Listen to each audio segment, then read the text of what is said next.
All right. Every time I try to do this, I think I'd have to do it twice because I'm still learning this software. So here we go again. Round two. I'm Dr.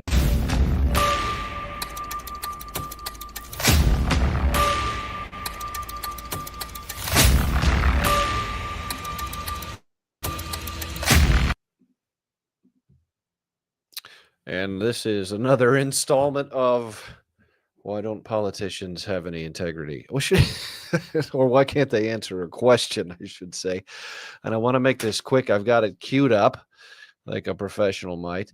And we are going to talk through a short interview that had Tim Walz involved here when he was on Meet the Press.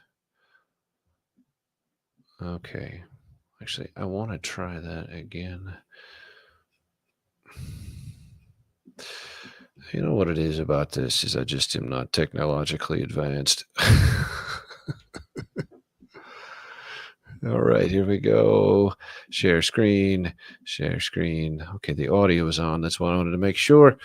And I'm going to add it. And there we go. And we're going to play now. Here we go. Secure our border, but do it with dignity and respect to the American tradition of respecting immigrants and refugees as a beacon of hope. They're asking him about the immigration crackdown that Trump's doing here.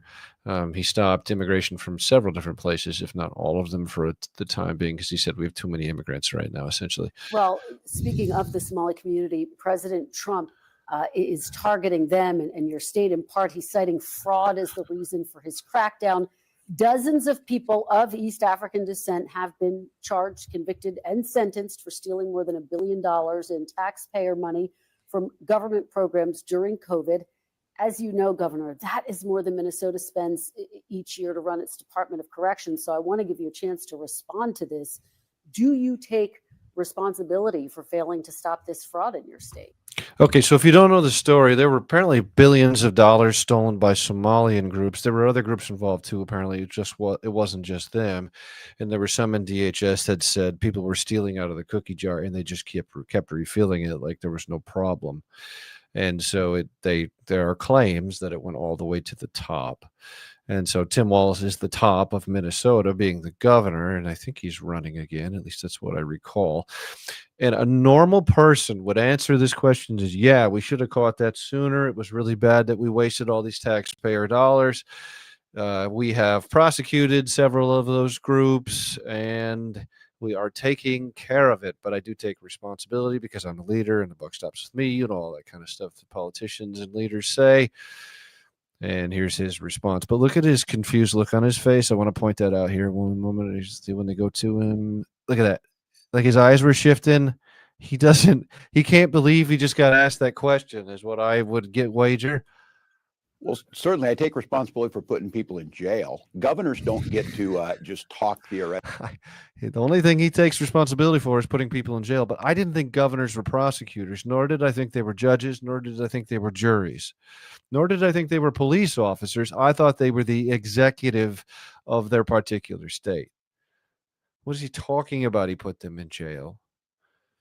But he's just looking for anything he can do to say, I'm wonderful, and then he's going to turn it on Trump. And I'm not trying to be political in the sense that I'm taking a position. I just want to highlight how these folks talk. And there are Republicans that do this too. I need to pick one of those next for these kind of things. Theoretically, we have to solve problems. And I will note, it's not just Somalis. Minnesota is a generous state. It's not just Somalis. Minnesota is a generous state. What? Minnesota is a prosperous state, a well-run state where AAA bond. What is he talking about? But that attracts criminals. Those people are going to. Being generous and bonded attacks criminals. What if you were generous with integrity and generous with checks and balances and generous with keeping your eye on the money more closely? Have some integrity. Just take responsibility for your actions. To jail. We're doing everything we can, but to demonize an entire community on the actions of a few, it's lazy. Okay, that's a legitimate argument. But is he taking any responsibility?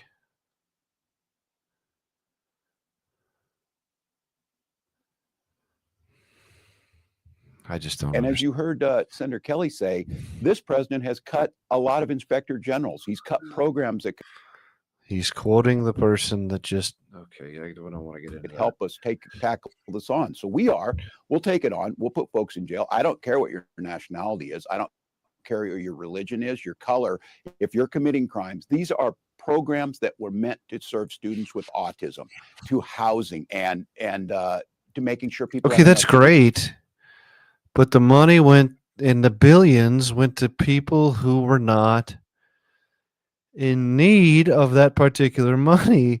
Do you take responsibility for the misuse of funds? There's a reason She's not Minnesota following ranks as up. the top, lowest childhood poverty, best place for children to live. Yeah. People are taking advantage of that. They're going to prison. That is totally disconnected with demonizing an entire group of people who came here fleeing civil war and created a vibrant community that makes Minnesota and this country better. But that's Donald Trump. Deflect, demonize, come up with no solution. Defect, demonize, come up with no solutions. It's legitimately what he just did. He just did that. He said, well, I'll take responsibility for the good stuff. I'm not going to take responsibility for the bad stuff. And it's all Donald Trump's fault. He deflected, he demonized, and he didn't take any responsibility. Fix anything on fraud. My God, there's a big difference between fraud and corruption. And corruption is something he knows about. Well, Governor, there's a difference between corruption and fraud. But when you let the fraud go on and they report that you let the fraud go on and you don't do anything about it, it feels like a one hand washing the other situation. Governor, let me have you weigh in on this, because part of your initial response. Okay, that's the end of that one. That's all I really wanted to say about that.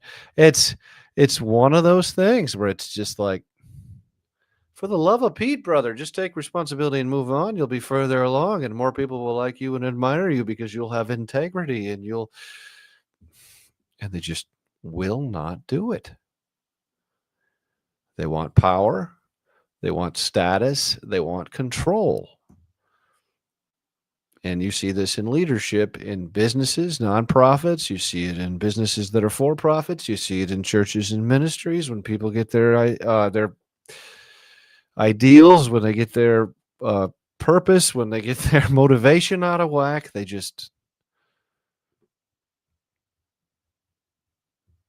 this kind of stuff. And then they refuse to take blame when it's something they should have handled differently. Lord help us all. May you, folks, the small group that'll get to watch this, we're growing, we're working at it. May you seek to be more Christ-like, to develop personal integrity, to refine your soul in sanctification to be more like Christ. May you always take responsibility for your actions even when it's hard. May you swallow your pride and do the right thing and lead well.